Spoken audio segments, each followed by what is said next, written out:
Hey dude, so I've noticed a lot on the forums, on different forums lately, most of the new shooters or just shooters that are having issues with their scopes. They say they're losing zero, that they keep checking the tightness of the rings, and they're checking everything, it seems to be okay, and then it just loosens up, or they have issues later, they're losing zero. And just want to show you that it's usually probably not going to be an issue of how tight you make it. You're probably over tightening them. If you have aluminum rings, I think 15 to 20 pounds is about max, and you can figure that out with a torque wrench or a torque driver.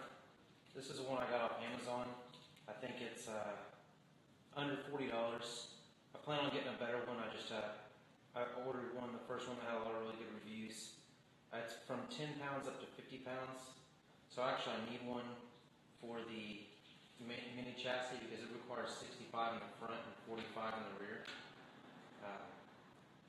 But yeah, with your rings, for the screws that go into the rings, all you really need is, like I said, between 15 and 20 pounds. Just check your manufacturer's specifications.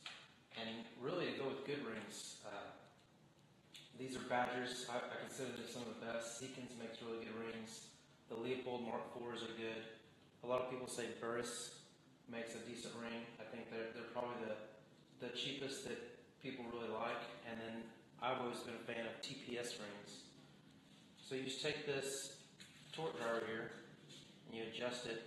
I have this one set at 20 pounds. And I already have this all set up. I actually have a match this weekend, so I'm not going to take it down and put them back in. But you'll use the torque driver to actually put the screw in. You'll screw it all the way down in a cross section. So you little bit by little bit, you'll tighten each one down. And then once you get them tight, you'll hear it click, and you can go to the next one.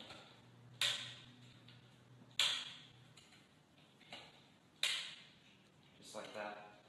And then for the rings actually attach to the rail, I think it's 35. You just want to check again with your with the manufacturer and see what they say the rating is. Again, you just use one of these torque drivers. I'll put a link in the description with a couple different ones. I get this one off Amazon.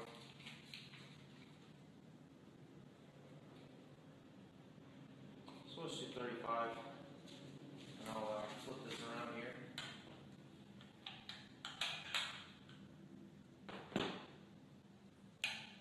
And torque the other side real quick. Just checking the torque. Like I said, you want to put it on with these. Actually, put it on the rail where you get a finger tight, and then tighten it down just like that. And like I said earlier, you can actually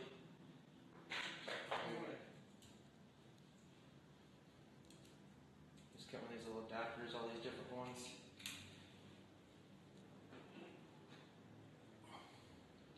So say you'll screw those in with a finger tight, one by one, and then I think Mander says to screw the front one in first. Some of them say to screw the rear one in first. Like I said, just want to go by what your manufacturer recommends.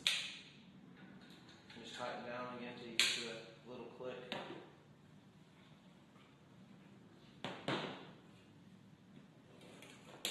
So with just 20 on this, I think I have 35 on this, maybe 30. I have no problems picking the scope up, picking the gun up by the scope, or worrying about it changing the recoil or anything like that. I've shot plenty of matches with it, these same specs, not this rifle but other rifles, and with no shift in impact or change in zero. If you're having a change in zero and your scope rings are coming loose, you need to look at different scope rings, or look at having them torqued properly. These aren't lapped, any of that business. I'm sure there's torque settings for your rail. A lot of the custom actions, or some of the custom actions, have rails built in. This is a Pierce 20 MOA action, 20 MOA rail. Pierce makes their rails for each action. So this rail is made for this action, and it came that way from Hackett Ordnance. That's who built this gun. And other than that, I have no worries about losing my zero or about anything coming loose, and they're not down, super tight. They're just down to what's required. And that's about it. So like I said, I'll put a link in the description for a couple torque drivers. I think I'm going to get the Borka next. It seems like an easy, fast system to keep with you at all times. And I'll link a couple that are from Amazon. And I'll link some rings too. Did you over torque your screws? Huh? Did you? Come here. Did you not use a torque wrench? Huh? Oh, you're sorry. You didn't use a torque wrench, did you? Did you? She's shamed. If you're interested in shooting matches or finding out where matches are being held, or just general conversation about shooting, check out tacticalmatches.com.